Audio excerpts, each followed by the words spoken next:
نحمده ونستعينه ونستغفره ونعوذ بالله من شرور أنفسنا ومن سيئات أعمالنا. من يهده الله فلا مضل له ومن يضلل فلا هادي له، وأشهد أن لا إله إلا الله وحده لا شريك له، وأشهد أن محمدا عبده ورسوله صلى الله عليه وآله وصحبه. أما بعد، كمحاضرة wetu wa jana tulizungumzia kuhusu kuwataja maadui wa mamlaka ya Kiarabu, Mamlakatul Arabiyyah Saudia. Na leo kama tulivyoahidiana biidhnillah taala tutataja misimamo ya Mashia iliyomo katika vitabu vyao.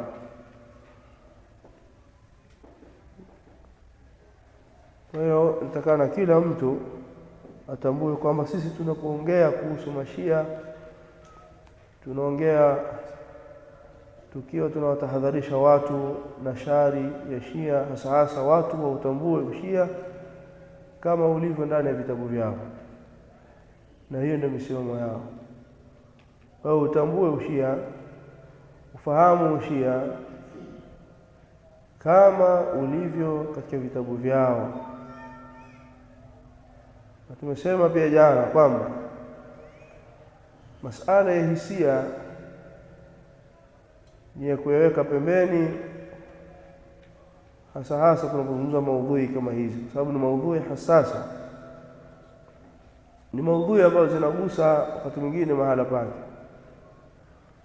Na lengo letu hasa ni kuwajulisha mashekhe wa kitarika, maustadhi wa kitarika, wa masufi, mashekhe wa maulidi, kuwafahamisha kwamba hawa ambao wao wanawachukulia ni jamaa zao, ni ndugu zao, wamekubaliana nao na hawataki sisi tulete maudhui za kuchochea na kuvunja amani, kwamba wao ndio wa kwanza ambao wameleta maudhui za uchochezi dhidi ya Allah subhanahu wa ta'ala, Mola wetu sisi mkarimu, dhidi ya Mtume sallallahu alayhi wasallam, mtume wetu kipenzi cha umma, dhidi ya Qur'an, dhidi ya masahaba watukufu wa bora kwetu sisi kuliko wazazi wetu.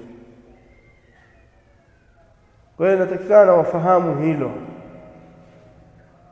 Sisi tunawafahamisha wao waujue ushia kama ulivyoandikwa katika vitabu vyao na msimamo wao uliopo katika vitabu vyao na sauti zao. Sitachukua muda mrefu, nitakuwa na utaratibu wa kunukuu tu baadhi ya vitabu. Sitoanza kuelezea ushia nini, nani aliuanzisha, imetokea vipi, ilikuwaje. Kwa hiyo maudhui nitakuwa na chukua huku na kule. Kwa kuna maudhui kadhaa nitazungumza katika siku ya leo.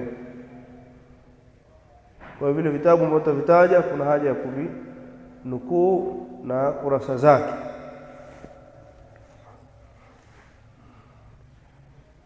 Kitabu cha kwanza nitakachokisoma hapa ni Al-Anwar An-Nu'maniyya cha Ni'matullah Al-Jazairi, moja katika maulama wa Kishia wakubwa wenye nafasi kubwa katika nafsi zao, tena wengine wasema ni katika mujaddidun, ni katika wale maulama walo utetea ushia kwa kiasi kikubwa sana. Na hata ukiangalia kitabu kilivyoandikwa, kimeandikwa wakati anatajwa mtunzi anasema al-alimu al-amilu al-kamilu al-badhilu sadrul hukama wa raisul ulama. Al-alimu mwanachuoni, al-amilu mwenye kufanyia kazi ya elimu yake, al-kamil aliyekamilika, al-badhil mwenye kutoa, sadrul hukama yeye ndiye kifua au kiongozi wa wenye hikma, wa raisul ulama na yeye ndio kiongozi wa maulama, as-sayyid mtukufu Ni'matullah al-Jazairi, taba farahu wa ja'ala al-jannata mathwah. Kumwombea hiyo dua. Al-mutawaffa sanata, amefariki mwaka 1112 Hijiria. Katika kitabu hiki kuna mambo kadhaa ambayo yapo.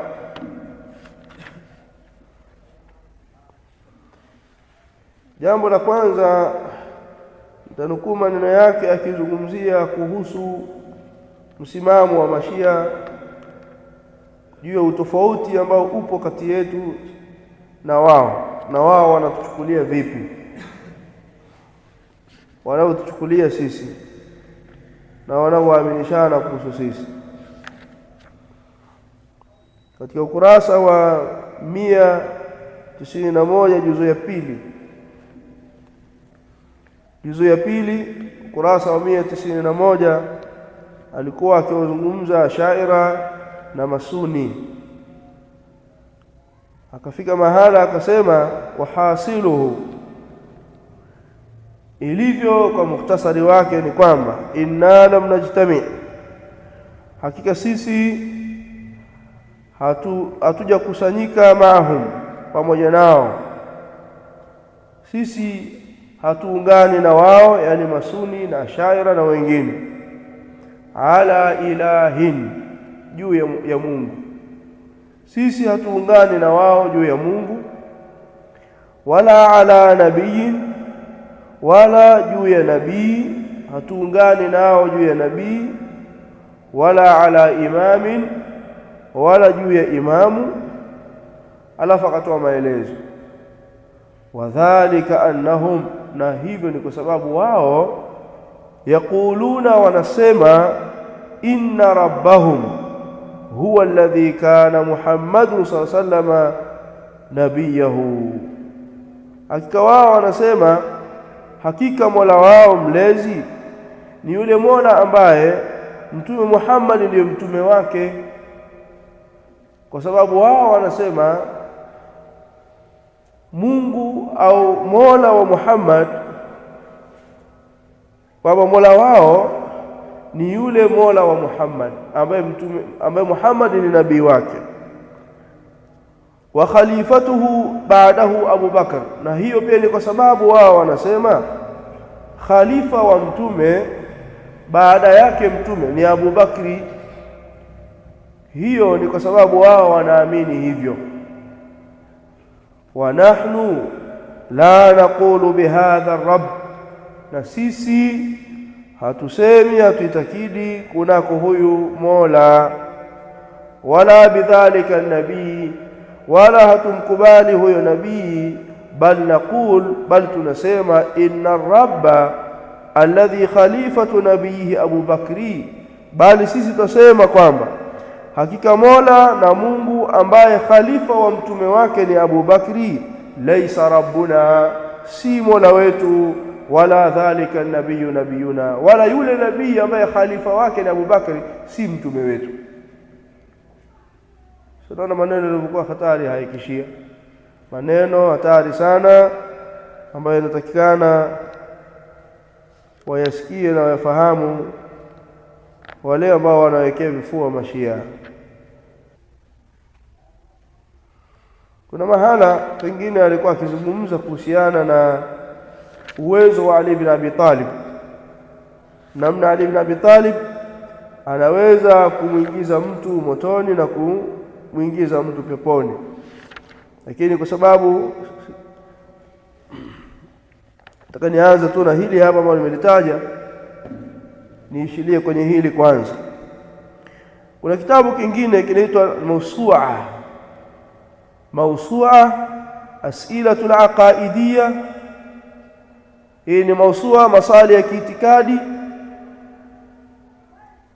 ambayo yamechapishwa na maktaba Tabi Ali. Pia kuna maneno kama haya akieleza kwamba falidhalika la tajidu tawafuqan baina shi'ati wa sunna, na kwa sababu hiyo hauwezi ukakuta muafikiano kati ya Shia na Sunni, la fil ilahiyya wala nubuwa wala al-imam, si katika uungu wala katika sunna, la fil uluhiyya, si katika uungu wala katika utume wala katika uimamu wala furuu sharia, hata katika tanzo na matawi ya sheria. Hauwezi ukapata Shia wakiafikiana na Masuni. Maneno ndio yako wazi zaidi. Falidhalika la tajidu tawafuqan, na kwa ajili hiyo hauwezi ukapata muafikiano baina shiati wa sunna, kati ya Shia na sunna, la fil uluhiyya, si katika uungu wala nubuwa wala katika utume wala al-imama wala katika uimamu wala fi furu'i sharia, wala katika tanzo za sharia. Hauwezi kukuta wakifanana Shia na Sunni. Haya machache tu yanatosha kumthibitishia mtu hali ya Shia na misimamo ya Shia iliyopo ndani ya vitabu vyao. Nimeanza na upande huu wa kwanza. Upande wa pili nataka nije kwenye upande wa Qur'an. Tutazungumza tu kwa mukhtasar. Kwenye upande wa Qur'ani nitaashiria vitabu viwili ambavyo mimi nimevibeba hapa. Kwa kuwa Mashia wanaamini kwamba masahaba walikusudia kumpindua Ali ibn Abi Talib badala ya kumpa ukhalifa yeye baada tu ya mtume, basi wanaamini masahaba walikaa wakaipindua Qur'ani, wakabadilisha ayat, wakaongeza aya, wakafuta baadhi ya sehemu, wakaongeza baadhi ya sehemu, hasa vile vipande ambavyo vinamwainisha Ali kama kiongozi baada ya mtume sallallahu alaihi wasallam. Kwa hiyo wakakusudia kuwatuhumu masahaba na jambo hili. Nitakuja kutaja hukumu ya maulama dhidi ya Mashia wanaoamini hivi kwamba masahaba walikaa wakakusanyika wakaafikiana ya kwamba tumpindue Ali, na zile nas aya au hadithi ambazo zinaashiria kwamba Abu Bakri au Ali ibn Abi Talib ndiye kiongozi baada ya mtume, tuzifiche, tuzipindue, tuzifute. Masahaba walifanya hivyo. Ala rasi Abu Bakr, wakiongozwa na Abu Bakr na Umar na Uthman. Mashia wanaamini hivyo. Sasa ni ipi hukumu ya maulama kwa Shia ambao wanaamini hivi? Nitasoma maneno ya al-Imam Ibn Kathir Ash-Shafi'i rahimahullah ta'ala. Hawa ndio washafi wenyewe ambao wanaojua ushafi, wameupokea kwa maulama wakubwa ambao ukitaja maimamu wa Kishafi huwezi kumwacha Ibn Kathir alayhi rahmatullahi ta'ala. Lakini kwanza niashirie vitabu ambavyo vinalithibitisha hili. Kitabu cha kwanza ni hiki hapa, kinaitwa Fasl al-Khitab fi ithbati tahrifi kitab Rabb al-Arbab lilmiza al-Sheikh al-Muhaddith Hussein an-Nuri at-Tabrasi. Kauli ya wazi juu ya kuthibitisha kubadilishwa kwa kitabu cha Mola wa miungu Rabb al-Arbab cha mwanachuoni Talmiza al-Sheikh al-Muhaddith, mwanachuoni wa hadithi Hussein an-Nuri at-Tabrasi. Kitabu hiki kama mnavyokiona hapa mbele yangu kinathibitisha kuwa Qur'ani hii imebadilishwa, na waliobadilisha ni kina nani? Masahaba wakiongozwa na Abu Bakri na Umar na Uthman na kina Aisha na kina Hafsa. Sehemu mbalimbali ziko za kusoma, lakini kitabu hiki yatosha kuashiria kwa sababu kiko wazi, maudhui yake yenyewe iko wazi. Lakini kipo kitabu kingine ambacho pia ni tafsiri as-Safi, tafsiri al-Qur'an cha al-Arif al-Hakim al-Muhaddith al-Faqih, inaitwa kitabu as-Safi fi tafsiri al-Qur'an. Juzu ya kwanza tanukuu baadhi tu, taashiria baadhi ya sehemu, cha mwandishi anaitwa al-Arif al-Hakim, mjuzi mwenye hikma, wal muhaddith al-faqih, na mwanachuoni wa hadithi na fiqhi, Muhammad ibn al-Murtadha al-Ma'ruf bil Mawla Muhsin al-Kashani. Kwenye kitabu hiki naye ametaja sehemu tofauti tofauti kuthibitisha kwamba Qur'ani imebadilishwa na waliobadilisha ni masahaba wakiongozwa na Abu Bakri na Umar na Uthman. Lengo kubwa ni kutaka kuficha maovu yao na kuficha ukhalifa wa Ali baada ya Mtume sallallahu alaihi wasallam. Kwa wao wanaamini kwamba masahaba ni waovu na Qur'ani imekuja kuwafedhehesha. Wao wakafanya makusudi kubadilisha hizi aya na kuzifuta baadhi ya aya na kuweka aya zingine ambazo hazipo. Maneno haya yanakinzana na aya zilizokuja katika Qur'an, inna nahnu nazzalna dhikr wa inna lahu lahafidhun. Sisi tumeteremsha Qur'ani na Sunna na sisi tutahifadhi. Maulama wakasema tutahifadhi Qur'ani min ziyada wa nuqsan, tukana ziada na kupunguzwa na mabadilisho ambayo yatajaribiwa kufanya na baadhi ya watu. Sisi ni wenye kuilinda Qur'ani na jambo hili. Nishawahi kuzungumza maudhui hii katika kijiji kimoja, nikataja dalili takriban 4 au 5 na maneno ya wanachuoni kuhusu jambo hili, lakini pia na baadhi ya hadithi ambazo zinatajwa kama ishara ya kwamba Qur'ani imebadilishwa, na tukaeleza majawabu kuhusu hadithi hizo. Kusema hadithi hizo ima ni dhaifu au kweli Qur'ani ilitokea kufutwa baadhi ya aya kipindi wahi unateremka. Kwa hiyo hakuna hoja ndani yake, kwa sababu Allah ndiye ambaye aliteremsha Qur'ani na akateremsha aya zinazofuta aya zingine. Kuna hali mbili kama hizi basi. Kwa hiyo kitabu hiki kimeeleza kwamba Qur'ani imeondoshwa sehemu katika hiyo, ima herufi na baadhi ya ayat au baadhi ya maneno ametaja katika kurasa mbalimbali ambazo pia nimeziashiria ziko hapa. Najaribu kuashiria na baadhi ya aya zilizoondoshwa kadhiban wa zuran, kwa uongo kabisa na uzushi. Kuna hii kitabu kinaitwa limadha lam yusarrah bismi Ali fi al-Qur'an al-Karim, kwa nini halikutajwa jina la Ali katika Qur'ani tukufu, cha Ayatullah Sayyid Murtada al-Husayn al-Shirazi. Na akieleza na kuthibitisha kwamba pia aya zimebadilishwa baadhi na masahaba walifanya kazi ya kubadilisha. Hiki ni kipengele cha pili kuhusu Qur'an.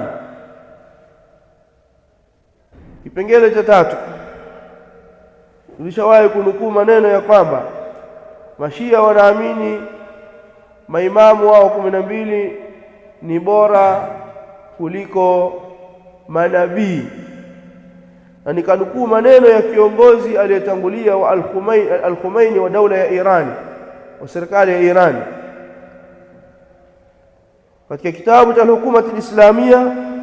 Leo nitasoma kwenye kitabu haya maneno sababu ilikuwa kwenye khutba ya Eid, ilikuwa katika khutba ya Ijumaa. Tanukuu maneno haya akisema hivi katika maudhui inasema alwilayatu takwinia, katika kitabu hiki kurasa wa 52. Anasema fa inna lilimami maqaman mahmuda, hakika ana imamu sehemu yenye kusifiwa na kuhimidiwa. Wa darajatun samiyatun, na imamu wa kishia na daraja ya juu. Wa khilafatun takwiniyatun, na ukhalifa wa kutengenezwa wa kupewa. Takhdha'u liwilayatiha wa saytaratiha jami'u dhawati hadha alkawn, hunyenyekea utawala wake na uimamu wake viumbe wote vilivyo katika ulimwengu. Kisha akasema wa inna min dharuriyati madhhabina, na hakika miongoni mwa mambo ya lazima katika madhehebu yetu sisi Mashia, anna li a'immatina maqaman, hakika wana maimamu wetu nafasi na sehemu, la yablughuhu malakun muqarrabun, hawezi kuifikia daraja hiyo malaika wa karibu, wala nabiyyun mursalun, wala nabii aliyetumwa. Hawezi kuifikia nafasi hiyo malaika wa karibu wala nabii aliyetumwa. Haya ni maneno ya Al-Khomeini, kiongozi wa daula ya Irani aliyetangulia baada ya mapinduzi yaliyofanywa mwaka 90 au 80.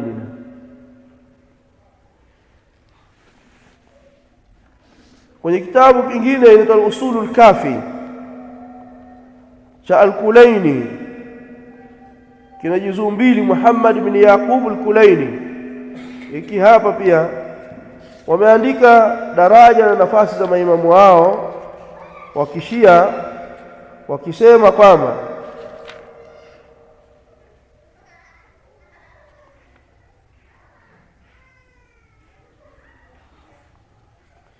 wakieleza baadhi ya maneno, wakiweka milango mbalimbali, kama vile mlango unasema babun annahu lam yajma' al-Qur'ana kullahu illa al-a'imma alayhimus salam, mlango wa kutaja kwamba hakuna waliokusanya Qur'ani yote isipokuwa ni maimamu peke yao. Wa annahum ya'lamuna ilmahu kullahu, na hakika wao wanajua ilmu ya Qur'ani yote.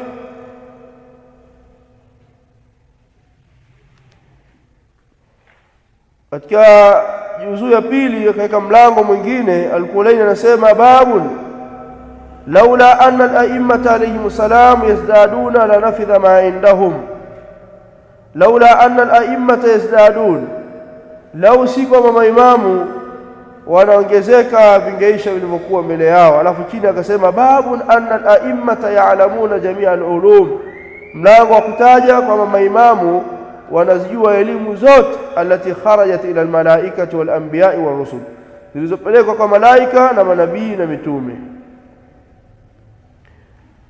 Mbele hapa akasema babun anna al-a'immata idha sha'u an ya'lamu alimu, maimamu wakitaka wajue watajua. Mbele yake katika mlango mwingine anna al-a'immata ya'lamuna mata yamutun, maimamu wanajua ni lini wanakufa. Wa annahum la yamutuna illa bi ikhtiyari minhu, na kwamba hawafi mpaka wapende wenyewe. Chini pia katika mlango mwingine babun anna al-a'immata ya'lamuna ilma ma kana wa ma yakun, maimamu wanajua ilmu ya mambo yaliyotangulia na ambayo yatakuja. Wa annahu la yakhfa alayhim shay, na kwamba hakifichikani juu yao maimamu chochote kile. Allah Ta'ala anasema qul la ya'lamu man fi samawati wal ard al-ghaiba illa Allah, waambie hakuna anayejua katika walioko mbinguni na ardhini ghaib isipokuwa ni Allah subhanahu wa ta'ala.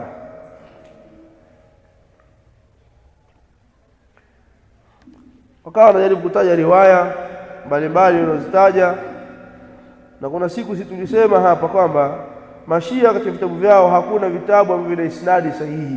Tuliwahi kueleza hapa tulipofanya daura, na tukasoma katika vitabu vyao wao wenyewe wanathibitisha kwamba hakuna kitabu cha Kishia chenye mtiririko wa upokezi wa riwaya ambayo ni sahihi, na Mashia hawategemei masala ya riwaya.